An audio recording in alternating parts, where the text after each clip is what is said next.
বন্ধুরা, তোমরা যারা এসব একঘেয়েমি গল্প শুনতে শুনতে ক্লান্ত হয়েছ, তাদের জন্য নিয়ে এসেছি একদম খোলামেলা অডিও গল্প। এসব অডিও গল্পের ওয়েবসাইটের লিংক কমেন্ট দেয়া আছে, আর কিভাবে সাইট থেকে গল্প শুনবে সেটার টিউটোরিয়াল দেয়া হলো। সাইটে ঢোকার পরে এরকম বিজ্ঞাপন আসলে এখান থেকে কেটে দিবেন। যে গল্প শুনতে চান সেটাই ক্লিক করার পর যদি অন্য জায়গায় নিয়ে যায় তাহলে ব্যাক বাটন চাপ দিতে হবে। তারপর আবার গল্পের উপর ক্লিক করতে হবে। তারপর এই জায়গা থেকে প্লে বাটনে ক্লিক করতে হবে। প্লে বাটনে ক্লিক করার পর যদি আবার বিজ্ঞাপন আসে তাহলে বিজ্ঞাপন এখান থেকে কেটে দিতে হবে। আমার শ্বশুরমশাইয়ের একটা পুরনো বাড়ি ছিল, যেখানে কয়েকজন পুরনো ভাড়াটে বহুদিন ধরে থাকতেন। নামমাত্র ভাড়ায় থাকলেও শ্বশুরমশাই কখনো তাড়া দেননি কাউকে। তিনি আর শাশুড়ি মা চলে যাওয়ার পর একমাত্র মেয়ে হিসাবে আমার স্ত্রী সেই বাড়ির মালিকানা পায়। স্বাভাবিকভাবেই বাড়ির খেয়াল রাখা আর মাসে মাসে ভাড়া তোলা এই দায়িত্ব এসে পড়ে আমার ওপর। আমি 2-3 মাস পর পর গিয়ে ভাড়াটেদের সঙ্গে দেখা করতাম, গল্পগুজব করতাম আর ভাড়া নিয়ে ফিরতাম। এই কয়েকবার যাওয়া আসার মধ্যে বেশিরভাগ ভাড়াটের সঙ্গেই একরকম আত্মীয়তা হয়ে যায়।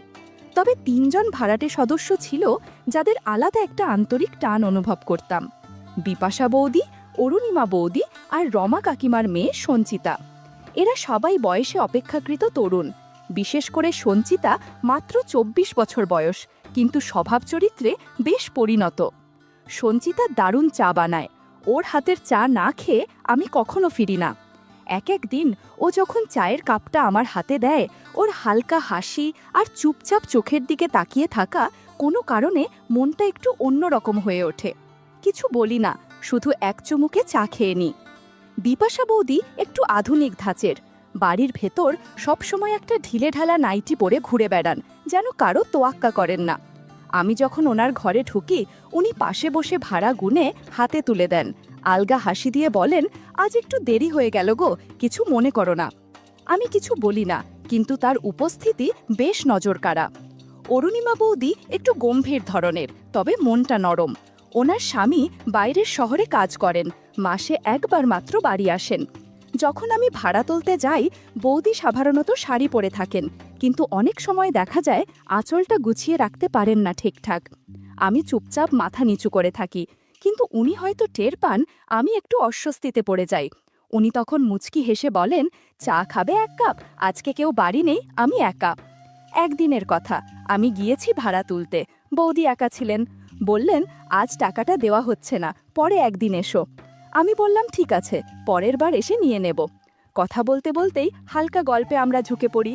জানালা দিয়ে রোদ আসছে, ঘরটা একটু শান্ত, আর ওনার গলার স্বরে একটা আলাদা কোমলতা কাজ করছিল। আমি আর বাড়িয়ে কিছু বলিনি, শুধু চা খেয়ে উঠে এসেছি।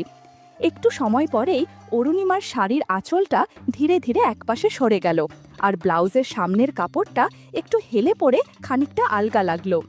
আমি না চাইতেও তাকিয়ে পড়েছিলাম, চোখ ফিরিয়ে নিতে পারছিলাম না। অরুণিমা সেটা ঠিকই বুঝে নিল। মুখে হালকা এক দুষ্টু হাসি এনে বলল, সমর, বাড়ি ভাড়া দিতে পারো বা না পারো, আমি তোমায় খালি মুখে ফিরাবো না। বন্ধুরা, ইউটিউবের গল্পগুলো শুনে মজা না পেলে আমার ওয়েবসাইটে দেয়া গল্পগুলো শুনতে পারো। সেখানে প্রতিদিন খোলামেলা গল্প আপলোড করা হয়। কমেন্টে ওয়েবসাইটের লিংক দেয়া আছে।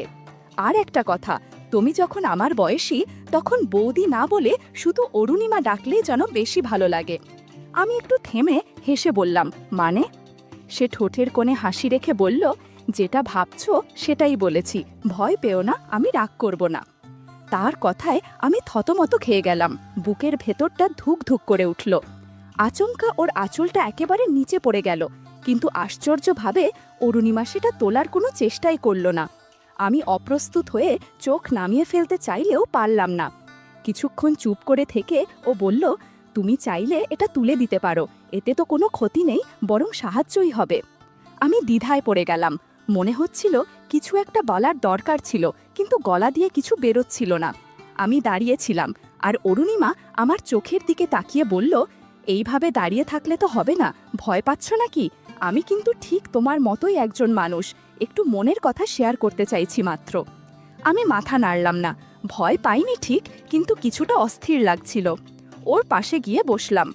অরুণিমা তখন একটু ধীরে বলল, তুমি জানো, আমার স্বামী অনেক দূরে চাকরি করে, মাসে একবার আসে, তাও 2-1 দিনের বেশি থাকে না। বাকি সময়টা আমি একা, কোনো কথা বলার মানুষ নেই, নিজের শরীর মন দুটোই চুপ করে পড়ে থাকে, আর এই নীরবতা খুব কষ্টের। আমি মনোযোগ দিয়ে শুনছিলাম, ওর চোখে যেন একটা চাপা অভিমান ছিল। তুমি যদি আমার বন্ধু হয়ে থাকো, অরুণিমা বলল, তাহলে বুঝবে সব নারীর দরকার শুধু স্পর্শ না, দরকার কারো মনোযোগ, আদর, যত্ন। আমি তো তোমার কাছ থেকে কোনো বড় কিছু চাইছি না, শুধু চাই কেউ একটু আমাকে মানুষ হিসেবে দেখুক, অনুভব করুক। আমি কিছু বললাম না, শুধু মাথা নিচু করে ওর পাশে বসে রইলাম। চারপাশে নীরবতা, জানালার বাইরে তখনও বাতাস বইছে। অরুণিমার কণ্ঠে হালকা কাঁপুনি, কিন্তু চোখে ছিল একরাশ আন্তরিকতা। আমরা দুজনেই কিছুক্ষণ চুপ করে বসে থাকলাম, কোনো কথা বললাম না, তবু যেন অনেক কিছু বলা হয়ে গেল। সেদিন বিকেলের পর থেকেই আমার আর অরুণিমার সম্পর্কটা যেন এক অদ্ভুত জায়গায় পৌঁছে গেছিল। আমরা পরস্পরের কাছে একরকম স্বস্তি খুঁজে পেতাম। শারীরিক আকর্ষণ হয়তো ছিল, কিন্তু তার চেয়েও বড় ছিল একে অপরকে বোঝার চেষ্টা। আমি প্রায়ই সন্ধ্যার পর ওর ঘরে গিয়ে বসতাম, একটা চা, একটু গল্প, আর মাঝে মাঝে নীরবতা। একদিন সন্ধ্যায় হঠাৎ অরুণিমা ফোন করে বলল, কি গো সমর, আমাকে একেবারে ভুলেই গেলে? এদিকে মনটা খুব অস্থির হয়ে আছে, একা একা ভালো লাগে না। ওর গলায় কেমন যেন টান ছিল। আমি দেরি না করে সেদিনই চলে গেলাম। ঘরে ঢুকে একটু চমকে উঠলাম। অরুণিমার পাশে বসেছিল তার বান্ধবী বিপাশা, যাকে আমি আগেও কয়েকবার দেখেছি। দুজনেই খুব স্বাভাবিকভাবে বসেছিল, কিন্তু তাদের চোখে মুখে একটা চাপা উত্তেজনা কাজ করছিল, যেটা আমি আগে কখনো দেখিনি। আমার দিকে তাকিয়ে অরুণিমা মুচকি হেসে বলল, আজ তো আমি একা নই, আমার একমাত্র সত্যিকারের বান্ধবীকেও আজ ভাগ করে নিতে চাই তোমার সাথে। মানে ও আজ একটু ভালো সময় কাটাতে চায়। বিপাশাও একা থাকে, অনেক অভাব থাকে মনে। আমি একটু থমকে গেলাম, কিন্তু ওদের হাসি মুখ দেখে বুঝলাম কোনো জোর জবরদস্তি নয়, এ যেন একসাথে কিছু ভাগ করে নেওয়ার মতো। ঘরে বাতাসটা ভারী লাগছিল। আমি চুপচাপ গিয়ে বসতেই অরুণিমা আমার হাত ধরে বলল, ভাড়া তো আগেই মাফ করেছিলে, কিন্তু তুমি যে আমাকে কিছু দিয়েছিলে সেই দিন, সেটার কথা আজও মনে পড়ে। সেই ভালোবাসা, সেই যত্ন, ওটা পেলে ভাড়ার দরকারই পড়ে না। বিপাশা একটু লাজু পলায় বলল, আমিও কিন্তু চাই কেউ আমাকে একটু সময় দিক, কিছু অনুভব করুক। আমি কাউকে খুব বেশি চাই না, শুধু চাই কেউ যেন আমায় গুরুত্ব দেয়, পাশে থাকে। আমি অবাক হয়ে গেলাম। দুটি নারীর মুখে এমন সরল কথা, কোনো শারীরিক ভাষা ছিল না, ছিল শুধু চাওয়ার অভিমান। তাদের পাশে বসে আমি অনুভব করলাম এ সম্পর্কটা কোনো খেলাধুলা নয়, এ একরকম চাপা না বলা অনুভব, যেটা বুকের ভেতর জমে থাকে। বন্ধুরা, ইউটিউবের গল্পগুলো শুনে মজা না পেলে আমার ওয়েবসাইটে দেয়া গল্পগুলো শুনতে পারো। সেখানে প্রতিদিন খোলামেলা গল্প আপলোড করা হয়। কমেন্টে ওয়েবসাইটের লিংক দেয়া আছে। আমি ওদের দিকে তাকিয়ে শুধু বললাম, আমি এখানে আছি, কথা দিতে পারি তোমাদের কেউ একা থাকবে না। তারপরের সময়টা ছিল নিঃশব্দে ভরে যাওয়া। কেউ কোনো কিছু স্পষ্ট করে বলল না, কিছু প্রকাশ করেও যেন অনেক কিছু প্রকাশ হয়ে গেল। বন্ধ দরজার ভেতরে আমরা তিনজন বসেছিলাম, নিঃশব্দ, কিন্তু ভেতরে ভেতরে এক অদ্ভুত শান্তি আর গরম হাওয়া বইছিল। বিপাশা হেসে বলল, সমর, আজ একটু আমার কথা শোনো। আমি চাই তুমি প্রথমে আমার কাছ থেকে একটু সময় নাও। আমি ওরকম কিছু চাইছি যেটা শুধু আমাদের দুজনের মাঝে বোঝাপড়া। আমি ওর কথায় মুগ্ধ হয়ে বসে রইলাম। একটু সময় কাটিয়ে আমরা ধীরে ধীরে একে অপরের অনুভূতি বুঝে নিতে লাগলাম। আমাদের মাঝে একটা অদ্ভুত সঙ্গতি কাজ করছিল। অরুণিমাও পাশ থেকে একটু হাসি দিয়ে বলল, সমর, আজ আমরা তিনজন একটু কাছাকাছি হব, সবাই মনের কথা শেয়ার করব, যাতে কেউ একা না পড়ে। আমরা তিনজন মিলেমিশে অনেকক্ষণ কথা বললাম, মায়া করলাম, আর একে অপরের পাশে থাকার প্রতিশ্রুতি দিলাম। সব কথা না বলে শুধু চোখে চোখ রেখে বোঝার চেষ্টা করলাম। সেই সন্ধ্যায় বন্ধ ঘরের ভিতরে একটা শান্তি, একটা কোমলতা ছিল, যা কথায় প্রকাশ করা কঠিন। আমরা শুধু ছিলেন তিনজন একসাথে, মানসিক বন্ধন গড়ে উঠছিল। 10 মিনিট বিশ্রাম নেবার পর আমি আবার অরুণিমার পাশে গিয়ে বসলাম। ওর সঙ্গে সময় কাটানোর মধ্যে যেন একটা অদ্ভুত শান্তি আর আরাম খুঁজে পাচ্ছিলাম। ওর চোখে যে মায়া, সে মায়ায় আমি নিজেকে হারিয়ে ফেলতে চাইছিলাম। ওর হাসি, কথা আর ছোট ছোট স্পর্শ সব কিছু মিলিয়ে একটা গাঢ় সম্পর্কের সূত্র তৈরি হচ্ছিল। অরুণিমা বলল, সমর, আজ একটু সময় আমাকে দাও, কিছু কথা বলবো তোমার সঙ্গে, যা আমাদের আরও কাছাকাছি নিয়ে যাবে। আমি ওর কথা শুনে শুধু মাথা নাড়িয়ে সম্মতি জানালাম। আমার মনে হচ্ছিল ওর কথাগুলো এমন যা শুনে জীবনটা আরও সুন্দর হয়ে উঠবে। আমরা দুজনে একসাথে বসে অনেকক্ষণ নীরব থেকেও অনেক কিছু বুঝতে পারছিলাম। ওর হাতে আমার হাত রেখে, চোখে চোখ রেখে আমাদের মধ্যে একটা বোঝাপড়া তৈরি হচ্ছিল, যা কথায় বলা সম্ভব না। সময় যেন থেমে গেল, শুধু আমরা দুজনেই ছিলাম। অরুণিমার গলার স্বর ছিল কোমল আর মন ছুঁয়ে যাওয়ার মতো।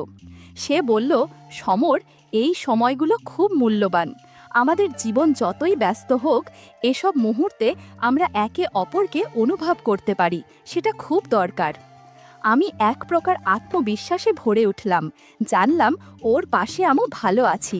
ওর মৃদু হাসিতে ছিল এক ধরনের বিশ্বাস, যেটা আমাকে নতুন শক্তি দেয়। আমি বুঝতে পারছিলাম শুধু কথা বলা নয়, এই সম্পর্কটা মানসিক বন্ধন, যেখানে বোঝাপড়া আর সম্মান মুখ্য। বিকেলটা ছিল এমন যখন শব্দ কম, অনুভূতি বেশি ছিল। আমরা দুজনেই জানতাম এই ছোট ছোট মুহূর্তগুলোর মধ্যে আমাদের ভবিষ্যতের একটা রং লুকিয়ে আছে। আমাদের জীবন হয়তো অনেক সমস্যায় ভরা, কিন্তু এই সম্পর্ক আমাদের শান্তি দিচ্ছে। সেই সন্ধ্যায় আমি অনুভব করেছিলাম জীবনের সুখ আসলে বড় বড় কথা নয়, ছোট ছোট এই অনুভূতিগুলোই আসল সুখ। অরুণিমার পাশে বসে থাকা, ওর কথা শোনা, ওর হাসি দেখা, এই সবই আমার জীবনের সবচেয়ে বড় পাওয়া। আমি চুপচাপ বসেছিলাম, কিন্তু আমার মনে ছিল অনেক আশা আর স্বপ্ন, যা ওর সঙ্গে ভাগ করে নিতে চাই। আমরা দুজনেই বুঝেছিলাম জীবনের এই খুশির মুহূর্তগুলো ধরে রাখা খুব জরুরি। সেই সন্ধ্যার আলো নরম আর বাতাসে একটু ঠান্ডা ভাব ছিল। আমরা তিনজন, আমি, অরুণিমা আর বিপাশা একসঙ্গে বসেছিলাম, চুপচাপ সময় কাটাচ্ছিলাম। কথা না হয়তো খুব বেশি বললাম না, কিন্তু আমাদের চোখে চোখ রেখে বোঝাপড়া ছিল গভীর। জীবন কত কঠিনই না হোক, এই মুহূর্তগুলো যেন একটু শান্তি আর ভালোবাসা নিয়ে আসে। আমাদের মধ্যে সেই দিন একটা অদ্ভুত বন্ধন গড়ে উঠেছিল, যা শুধু বয়ানের মাধ্যমে বোঝানো যাবে না। সেটা ছিল বিশ্বাস, ছিল মায়া, আর ছিল একে অপরের প্রতি গভীর শ্রদ্ধা। জীবনের ঝড় কিংবা পরীক্ষায় আমরা হয়তো হারিয়ে যাব, কিন্তু এই সম্পর্ক আমাদের পথ দেখাবে।